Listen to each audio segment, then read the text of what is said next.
بسم الله الرحمن الرحيم قاف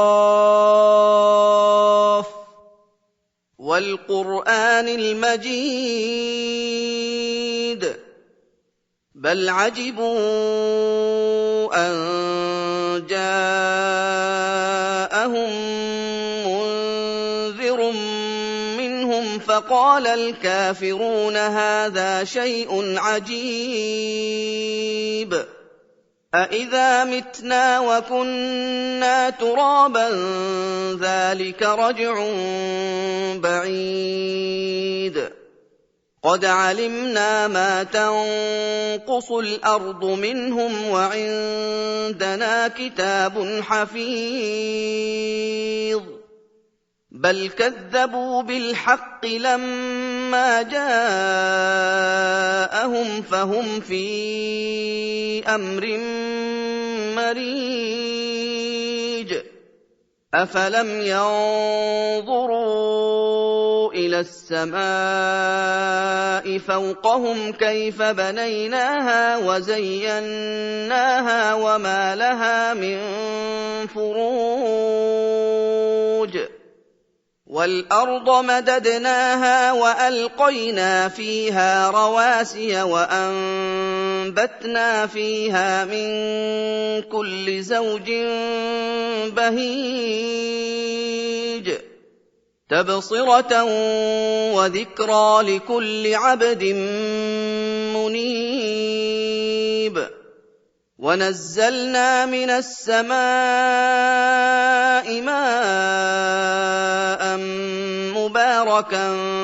فأنبتنا به جنات وحب الحصيد والنخل باسقات لها طلع نضيد رزقا للعباد وأحيينا به بلدة ميتا كذلك الخروج كذبت قبلهم قوم نوح وأصحاب الرس وثمود وعاد وفرعون وإخوان لوط وأصحاب الأيكة وقوم تبع كل كذب الرسل فحق وعيد أفعينا بالخلق الأول بل هم في لبس من خلق جديد ولقد خلقنا الإنسان ونعلم ما توسوس به نفسه ونحن أقرب إليه من حبل الوريد إذ يتلقى المتلقيان عن اليمين وعن الشمال قعيد ما يلفظ من قول إلا لديه رقيب عتيد وجاءت سكرة الموت بالحق ذلك ما كنت منه تحيد ونفخ في الصور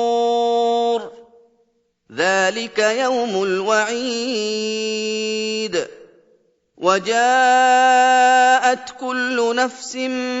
معها سائق وشهيد لقد كنت في غفلة من هذا فكشفنا عنك غطاءك فبصرك اليوم حديد وقال قرينه هذا ما لدي عتيد ألقيا في جهنم كل كفار عنيد مناع للخير معتد مريب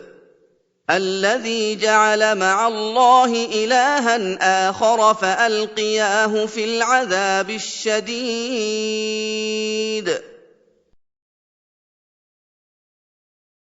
قال قرينه ربنا ما أطغيته ولكن كان في ضلال بعيد قال لا تختصموا لدي وقد قدمت إليكم بالوعيد ما يبدل القول لدي وما أنا بظلام للعبيد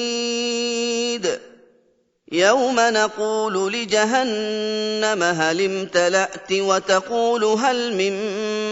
مزيد وأزلفت الجنة للمتقين غير بعيد هذا ما توعدون لكل أواب حفيظ من خشي الرحمن بالغيب وجاء بقلب منيب ادخلوها بسلام ذلك يوم الخلود لهم ما يشاءون فيها ولدينا مزيد وكم أهلكنا قبلهم من قرن هم أشد منهم بطشا فنقبوا في البلاد هل من محيص إن في ذلك لذكرى لمن كان له قلب أو ألقى السمع وهو شهيد ولقد خلقنا السماوات والأرض وما بينهما في 6 أيام وما مسنا من لغوب فاصبر على ما يقولون وسبح بحمد ربك قبل طلوع الشمس وقبل الغروب ومن الليل فسبحه وأدبار السجود واستمع يوم ينادي المناد من مكان قريب يوم يسمعون الصيحة بالحق ذلك يوم الخروج إنا نحن نحيي ونميت وإلينا المصير يوم تشقق الأرض عنهم سراعا ذلك حشر علينا يسير نحن أعلم بما يقولون وما أنت عليهم بجبار فذكر بالقرآن من يخاف وعيد